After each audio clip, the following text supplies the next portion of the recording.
Okay. Welcome to the Vodcast. The T.H.E. Tourism and Hospitality Event Vodcast is brought to you by the Tourism and Hospitality Management Department within the School of Sport, Tourism and Hospitality at Temple University in Philadelphia, Pennsylvania.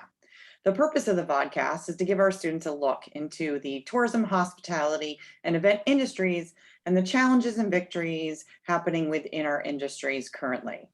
I am Christine Cleaver, and I'm joined by my co-hosts, Benjamin Altschuler and Michael Sheridan. I'm going to send it over to Ben. Thanks a lot, Christine. We are honored today with our guest, Jordan Keiffer, who is a National Park Service Ranger stationed right here at Independence Hall in Philadelphia, PA. And today we're going to discuss some of the opportunities and challenges that come with being a National Park Service Ranger. Hey, Jordan, welcome. I am, as Chris mentioned, I am Mike Sheridan. And first and foremost, thank you for joining us today. Welcome to the podcast. Can you give us a little bit of background on you, how you got into your current position? Because I have to admit, a National Park Service Ranger, I mean, that sounds like a pretty cool job. Sure. Yeah. Well, thank you for having me, guys. It's exciting to do this and have the opportunity to talk to you guys today. Yeah, again, my name is Jordan Keiffer. I am actually a law enforcement ranger for the National Park Service. I work down at Independence National Historical Park, but I've bounced around to different parks throughout my career, but came back home to Philadelphia about 3 years ago.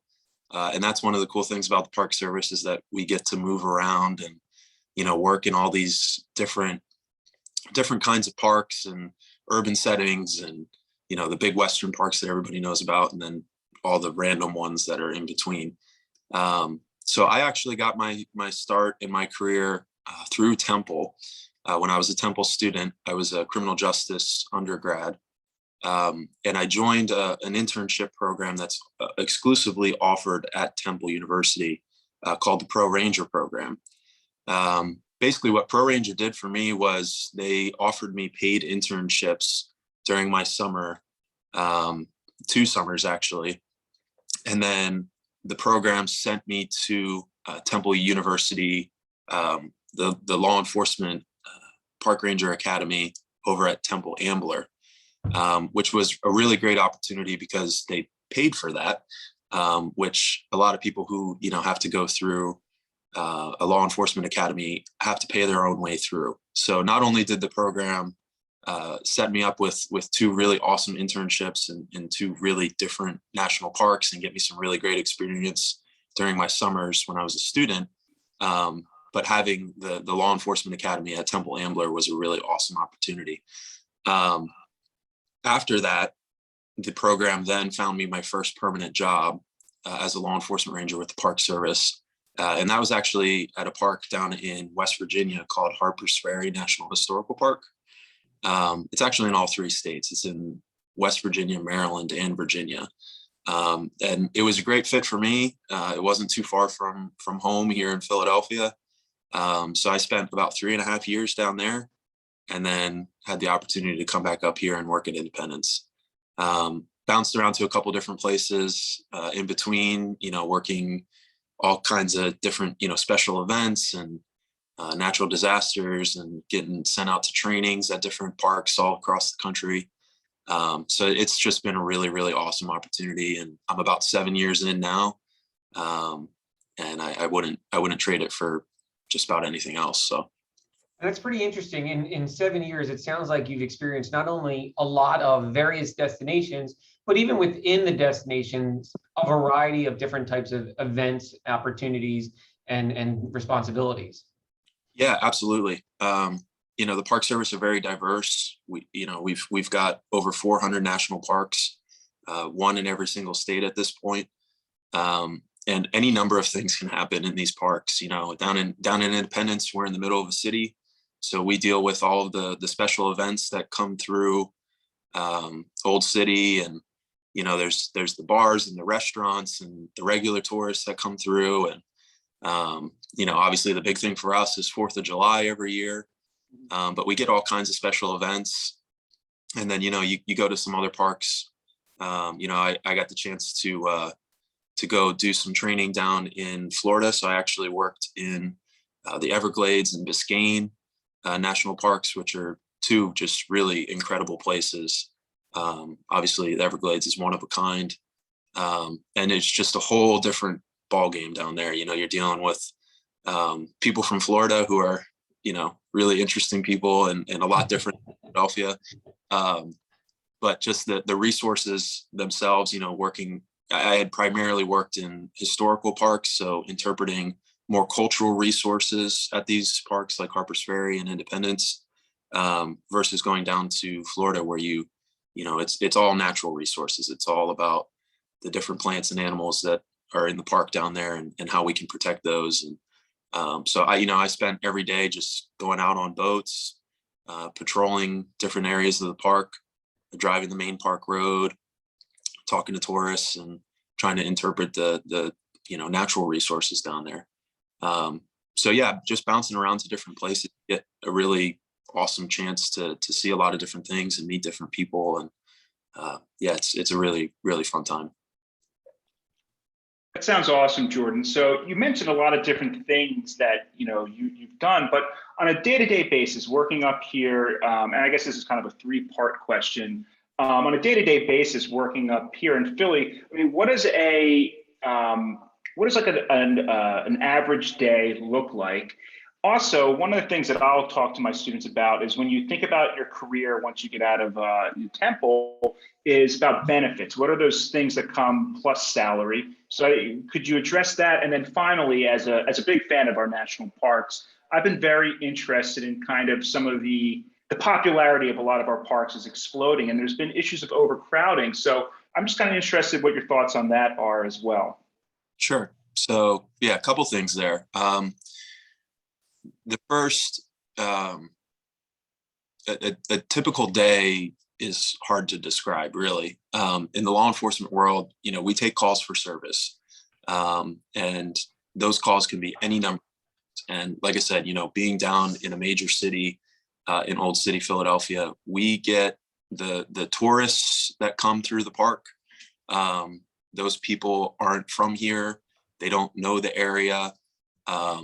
A lot of the times they don't even know that they're in a national park.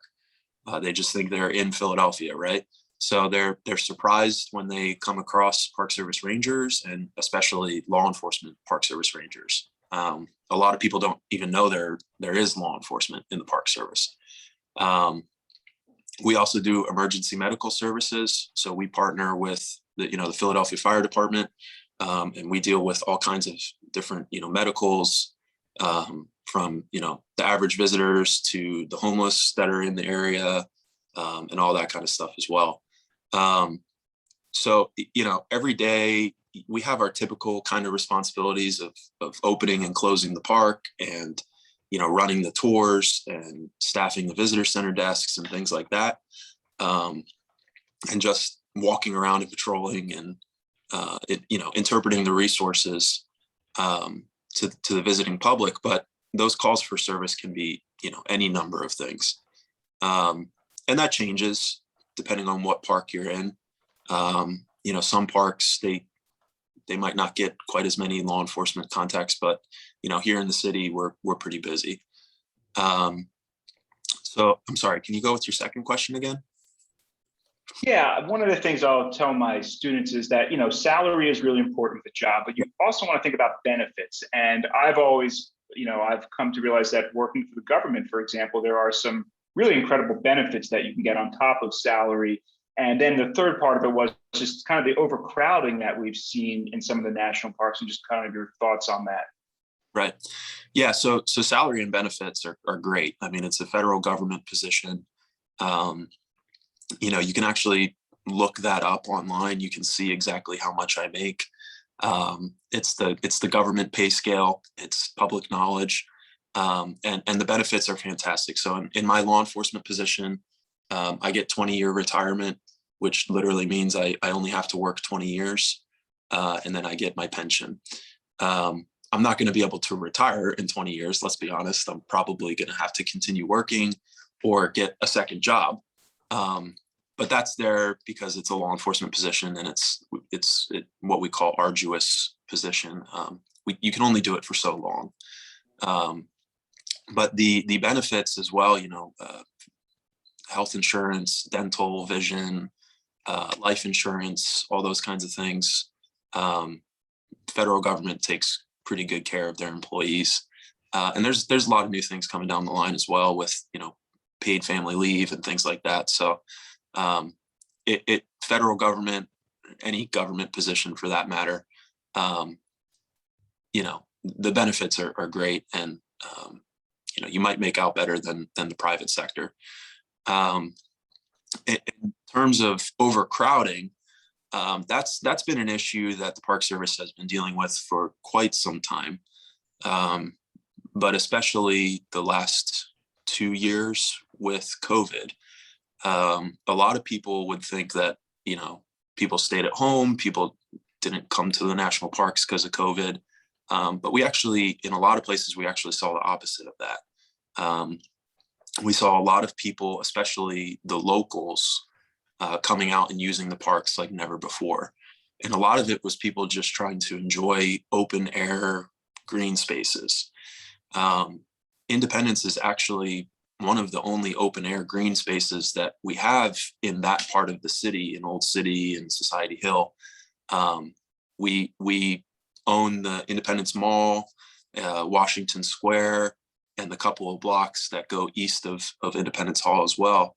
And there's just a lot of green space, a lot of places for people to come and spread out and, throw a baseball or have a picnic or something like that. So we actually kind of pivoted from mostly having out-of-towners and people from other countries coming to visit the park to a lot of the locals, which was a really kind of unique experience because we didn't, you kind of saw the locals, but they tended to kind of stay away from Independence.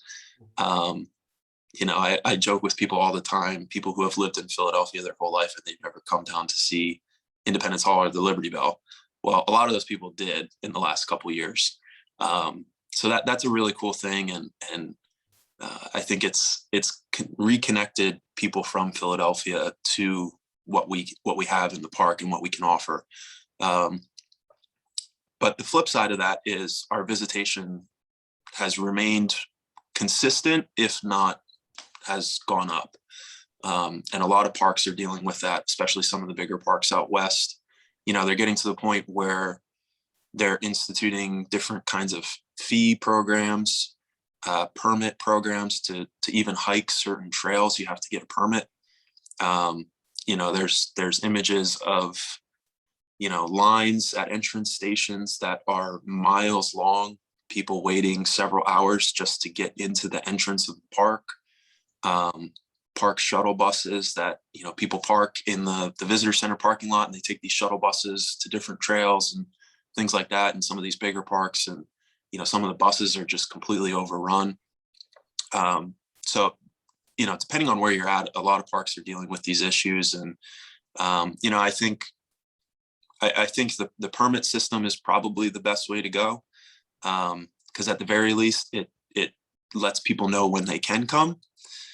Instead of showing up and waiting in line for several hours. But then you start to run into the issues of, do people have access to the permit system? Can they get online? Can they pay if there's a fee? Can they afford it?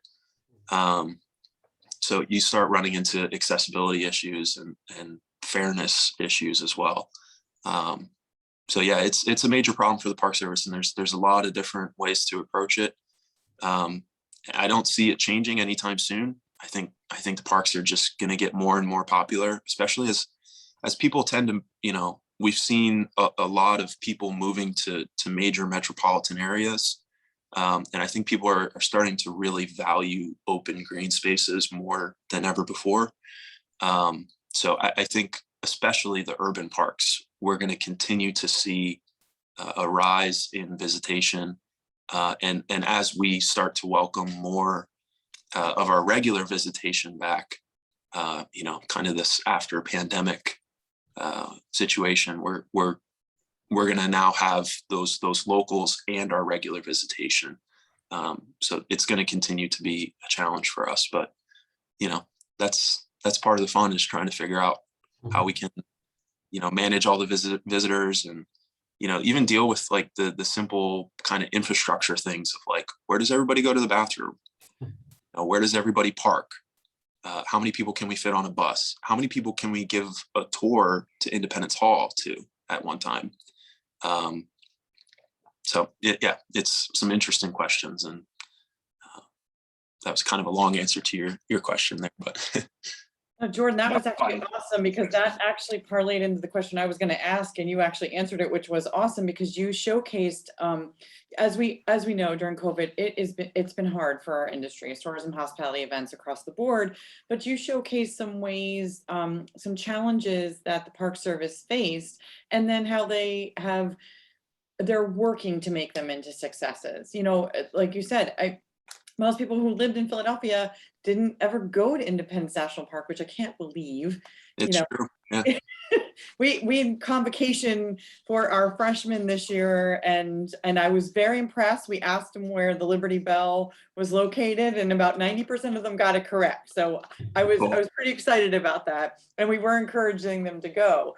But with all of this, there are challenges, and I like the fact that the Park Service is really talking about making those challenges into successes, and that you're also talking about not only the permitting system, but then also trying to make it more accessible and inclusionary. So, I think I'm excited that people have a renewed sense and renewed energy for the Park Service. And I'm also excited that the Park Service is really looking at the challenges and trying to make them into success. So thank you for your in-depth explanation on that. That was really helpful for us. Yeah, I mean, it's definitely a challenge, but it is an exciting challenge if you think about it from, the terms of how do we tackle this. Having visitors come to the park is a really good thing. It's better than the opposite, right? So, and I think we have had to pivot because of COVID. We had to close several of our buildings. We had to, limit the amount of visitors that we could put on a tour at one time. We used to be able to do 70 people on an Independence Hall tour. I think at one point we had that down to 9. So you're going from 70 people to 9. That's a pretty big difference. Mm-hmm. You just cannot put the same amount of people through the door. So how do you still, reach out to those 61 other people? The park has started to do a lot of social media posts more than before. Our interpretation and education department has switched to a lot of virtual things for, classroom visits. We get a ton of students that come to the park. That's probably, people from Philadelphia, that's probably the one time that they did come to the park was on a class trip or something like that. So, switching to a Zoom calls and a lot of virtual visits with classrooms has been a big challenge for the interpreters. And then just, figuring out who can do work from home and who can't. I work in a physical place. I work in a park. As law enforcement, I can't do my job from home. I can't go fly a drone over the park and patrol, right? I have to physically be there. I have to walk the park, drive the park, bike the park. So my job, I had to continue to work through COVID, and the challenges that posed were difficult. And, it was scary at times, to be honest. And, but we had to work through it because somebody had to be there. Right. But does the administration need to be there? Can they do their job from home? Yeah, probably. Does interpretation and education need to be there? Not necessarily. They can do a lot of things virtually as well. But maintenance and law enforcement and these other divisions that need to be in this physical place and work, we didn't really have a choice, and we had to kind of work through that. But yeah, like I said, I mean, I think it's an interesting kind of pivot into this 21st century kind of virtual world that we're getting forced into, and figuring out different ways to interpret our resources is a good thing. So I think we've learned a little bit from the challenges of the pandemic, and we'll see how it continues. All right. Now, I think what you're saying about pivoting and learning from some of the areas where you made changes, that seems to be a constant among a number of industry professionals, regardless of what segment of the industry. Now, I'll admit, flying a drone over the national park and monitoring things that way, that does actually sound pretty cool. But we know that that's probably not on the table right now. What I do want to know, as we start to wind down this call, what are some of the additional elements or interesting things that are going on with the National Park Service that some of our students or alumni or anybody, any stakeholder related to SDHM would find interesting? What's kind of on the horizon for the National Park Service? Well, at least here in Philadelphia, we have I'm going to get this name right because it's a crazy name. It's the semiquincentennial. Semi-quincentennial. Back in 1976, we had the bicentennial of the United States. Well, we're now in the semi-quincentennial in 2026. So we're gearing up already. We're 5 years, a little less than 5 years out. But we are starting to plan a lot of big events for Philadelphia. And obviously Independence is going to be the focal point of the celebration for July 4th that year. But there's a lot going on, not just park, but across the city with different events and how the Park Services, what role we're going to play in that. But yeah, I mean, just in general, like we already talked about, I think, a lot of people have this renewed interest in open green spaces. As I think, again, as more people move towards major cities, I think we've seen that a lot of people, especially my generation, are sticking to urban areas, or at least suburban areas.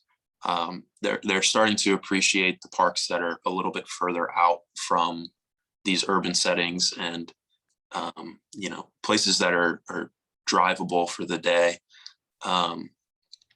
So I think visitation is only going to continue to increase, and the Park Service for a little while now has been dealing with a staffing level issue as well across the board. So the idea of trying to do more with less, in terms of more events and more visitors, and but less staff, and how we can kind of restructure the way that we do things. Maybe not focus in specifically on what I do in my division, but how I can help other divisions with planning some of these events and just dealing with the regular daily tasks as well. And I think for somebody who's considering a career in the Park Service, it's important for them to understand that you might come from a background where you're very focused on the thing that you're studying right now, whether that's history or biology or park management. But to work in the Park Service, I think you have to be a very well-rounded individual. You have to really understand all these different divisions that work to fulfill the mission of the Park Service. And I had a really good opportunity when I came through Temple with the Pro Ranger program, that when I went out on my internships, I got to spend time with every single division during those 2 internships. And I got a really well-rounded experience. And it kind of gave me that insight into, I'm not just a law enforcement officer. I can assist with all these other, maintenance and administrative things, and working special events and interpreting resources. My job description is literally 51% law enforcement. I'm only supposed to be doing law enforcement 51% of the time. The rest of that time can be spent doing any number of things. So I think it's important for people who are considering this career to be well-rounded and understand that they're probably not just going to focus on their very specific career field. They're going to have a chance to work in all these different divisions and be partners with other people in the parks and work towards that common mission of, interpreting the resources for the next generation of people. But yeah, I mean, the parks are just only getting more and more popular. And, if you are interested in looking up national parks near you, it's a really, really easy thing to do. Just go online, go on nps.gov, do a quick Google search. But nps.gov, they, actually has a really cool interactive map that you can zoom in and click on different parks that are kind of in your area. There's probably a bunch you've never heard of before. A lot of people know Independence Hall and the Liberty Bell. Probably less people, especially students, know about Valley Forge, which is not that far from the city. It's in King of Prussia. Probably even less know about one of our newer national parks down in Delaware called First State. Really, really cool area that's down near the Brandywine Creek. Used to be a state park, but fun fact, Delaware was actually the last state to get a national park. So they took a state park and turned it into a national park. So we now have First State National Historical Park in Delaware. So every state has a national park now. But there's all these parks that are pretty close by, and you just got to get out and experience them and look at the event calendars and see if there's a cool event going on at the park near you. And just go see it. So yeah. Jordan, thank you. This has been an awesome conversation, not only for all of us, but I know our students are really going to enjoy it as well. Awesome. I think Ben now has a challenge on his hands to visit a national park in every state. So I think the challenge is accepted. You on that. Wow, good luck. Yeah, I'm not even close. I maybe half of the states at this point. Yeah, I gotta get up. You're further along than Ben. Gotta go Alaska and out to Hawaii. Those are on the top of the list probably. Well, thank you, Jordan Keiffer from the National Park Service at Independence Hall for joining us today on the T.H.E. Vodcast. That's brought to you by the Tourism Hospitality Management Department within the School of Sport, Tourism, and Hospitality at Temple University in Philadelphia, Pennsylvania. Again, Jordan, thank you so much. We really enjoyed our conversation with you today. Great. Thanks for having me, guys.